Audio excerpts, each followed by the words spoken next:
হে এসো হে পরমতর সুন্দর এসো হে। ঝনক ঝঙ্কারে উড়ায় শঙ্কর খুলেছে দুয়ার দেরি নাহি আর এসো হে স্বয়ং পরম এসো এসো সুন্দর এসো হে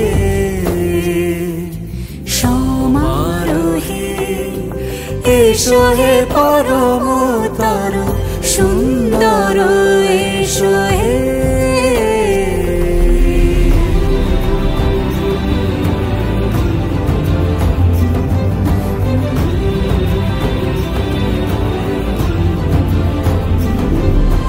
যে রূপে আকাশ তটে চাঁদেরই আলো, যে রূপে আকাশ তটে চাঁদেরই আলো, যে রূপে ললাট সখী সিঁদুরে সাজালো সিঁদুরে, সে রূপ নিয়ে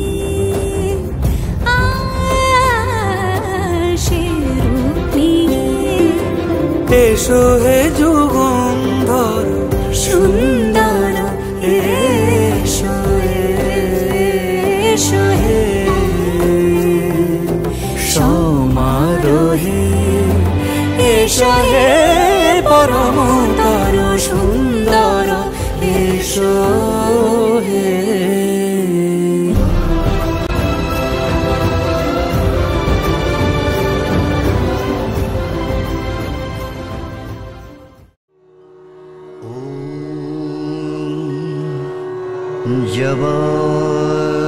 জবাকুসুম শঙ্কাশং কাশ্যপেয়ং।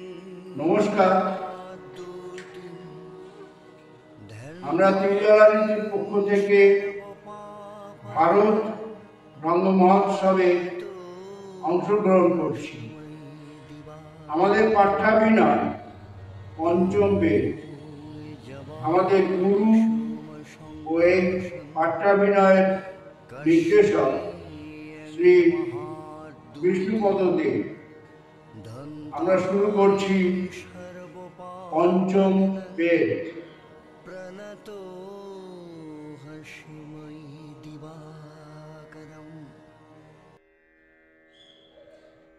প্রণাম গ্রহণ করুন মুনিবর। কে? ও আপনারা? আমার স্নেহ বর্ষিত হোক আপনাদের উপর। বলুন ঋষিগণ, কি কারণে আপনারা আমার কাছে উপস্থিত হয়েছেন? মুনিবর, যখন থেকে আপনি নাট্যশাস্ত্রের রচনা করেছেন তখন থেকেই আমাদের মনে বহু প্রশ্ন জেগেছে। আমরা সেই প্রশ্নের উত্তর খুঁজতেই আপনার কাছে এসেছি। প্রশ্ন? কি প্রশ্ন? দ্বিধা করবেন না, বলুন কি জানতে চান। হে মহর্ষি, নাট্যশাস্ত্রের উৎপত্তি কিভাবে হলো এবং এর প্রকৃত উদ্দেশ্যই বা কি, সেটাই আজ আমাদের বড় জানতে ইচ্ছে করছে। সুন্দর প্রশ্ন। বেশ, শুনুন তো। নাটক কেবলমাত্র বিনোদনের জন্য নয়, এটি আসলে জীবনেরই প্রতিফলন। মানুষ যখন কাম, ক্রোধ ও লোভে অন্ধ হয়ে পড়ে, নীতি, ধর্ম, আদর্শ এই সময় ভুলে গিয়ে অসততার দিকে ধাবিত হয়, ঠিক তখন স্বর্গের দেবগণ ব্রহ্মার কাছে গিয়ে আবেদন করেন, হে প্রভু, এমন কিছু একটা সৃষ্টি করুন যা মানুষ কানে শুনতে শুনতে তা যেন দেখতেও পারে, যা তাদের সৎ পথে ফিরিয়ে আনতে পারে। এমনই নতুন করে এক বেদ। কিন্তু মুনিবর, আমাদের আদি চতুর্বেদ তো জ্ঞানের ভান্ডার। সেখানে তো জগতের যাবতীয় রহস্য লুকিয়ে আছে। তবে নতুন এক বেদের প্রয়োজন হলো কেন? প্রয়োজন হলো এই কারণে, যাতে এটি সকল মানুষের কাছে সহজবোধ্য হয়, সকল সাধারণ মানুষের কাছে নীতি, ধর্ম ও জ্ঞানের পথ পৌঁছে দেওয়ার জন্যই প্রজাপতি ব্রহ্মা 4 বেদের নির্যাস থেকে এক নতুন বেদ সৃষ্টি করেন, যার নাম নাট্যবেদ। 4 বেদের নির্যাস? হে মুনিবর, যদি আমাদের সকলকে এ ব্যাপারে ভালো করে বুঝিয়ে বলেন তাহলে বড়ই কৃতজ্ঞ হই। বলছি সকলে মন দিয়ে শুনুন। ঋগ্বেদ থেকে পাঠ, সামবেদ থেকে সঙ্গীত, যজুর্বেদ থেকে অভিনয়, অথর্ববেদ থেকে রস, এই 4টি উপাদান একত্রিত করেই গঠিত হয়েছে নাট্যশাস্ত্র। বাহ, অসাধারণ! এই তথ্য আমাদের জানা ছিল না। এই তথ্য জেনে আমরা বড়ই কৃত হলাম।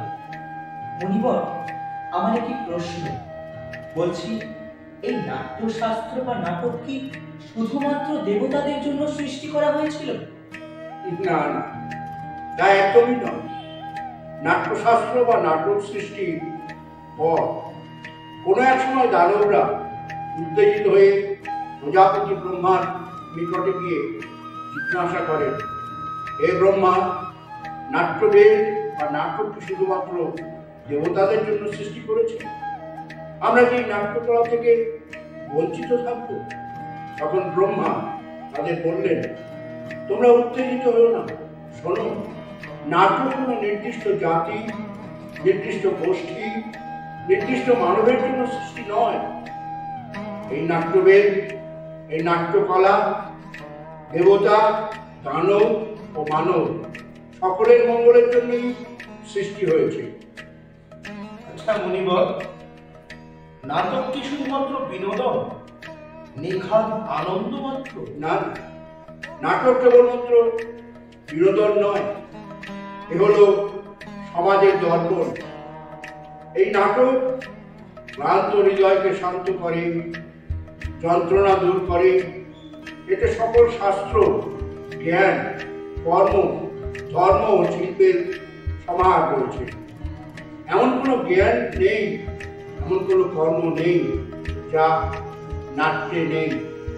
মুনিবর, আপনার কথা শুনে যা বুঝতে পারলাম, নাট্যকলা বা নাটকের মধ্যে এই বিশাল সৃষ্টির জগতে যত কিছু ভালো তা বিদ্যমান, তাই তো? হ্যাঁ, আপনার অনুধাবন সম্পূর্ণ সঠিক। নাটক হলো সকল কলার উৎস, সকল কলার মিলনস্থলও বটে। আচ্ছা মুনিবর, তাহলে তো দেখতে পাচ্ছি নাট্যশিল্প খুবই গুরুত্বপূর্ণ বিষয়। এটি তো বেঁচে থাকার মতোই অপরিহার্য, কিন্তু সমাজ কেন এটিকে গুরুত্ব দেয় না? নাট্যশিল্পীদের কোনো প্রয়োজনীয় সম্মান ও সহায়তা দেওয়া হয়? আপনার কথার যথেষ্ট যথার্থতা আছে, তবে হ্যাঁ, সকল নাট্যশিল্পীদের মনে রাখতে হবে তারা শুধুই শিল্পী। তারা সরাসরি নীতি নিয়ন্ত্রক নয়, কিন্তু নীতি নিয়ন্ত্রক, নীতি নির্ধারকদের এটা বোঝাতে হবে যে নাটক শুধুমাত্র শিল্প নয়, এটি সমাজের বিবেক ও সত্যের পথ প্রদর্শন। নাট্যশিল্প জাতি, ধর্ম, ভৌগোলিক সীমানার ঊর্ধ্বে উঠে সর্বদা মানবতার কথা বলে। এই নাট্যশিল্পই সমাজের পরিবর্তন আনতে পারে, সাম্য ও ন্যায়ের বাণী প্রচার করে। একমাত্র নাট্যশিল্পই পারে এই পৃথিবীকে শান্তি ও সুখের স্বর্গে পরিণত করতে। সত্য বচন মুনিবর। সমাজে শিল্প ও শিল্পীদের যথাযথ সম্মান না থাকলে সেই সমাজ পশু সমাজে পরিণত হয়। আপনি যথার্থ সত্য কথা বলেছেন। আমি বড়ই আশাবাদী, আপনারা দেখবেন বর্তমান এবং ভবিষ্যৎ সমাজ একদিন নাট্যশিল্প ও সকল কলার শিল্পীদের যথাযথ মর্যাদা দেবেই। তাই তো আমি এই নাট্যশাস্ত্রকে পঞ্চম বেদ নামে অভিহিত করলাম। জয় হোক পঞ্চম বেদে। জয় হোক, জয় হোক, জয় হোক ভরত মুনির জয় হোক, জয় হোক নাট্যশাস্ত্রে। হোক এই দেশে, পূর্ণ হোক সকলের আশা, আনন্দময় হোক সৃষ্টি, সর্বত বিরাজ করুক শান্তি, পৃথিবী হোক উজ্জ্বলা শীতলা, আকাশ হোক শুভ্র নির্মল, অসত্যের বিনাশ হোক, সত্যের জয় হোক।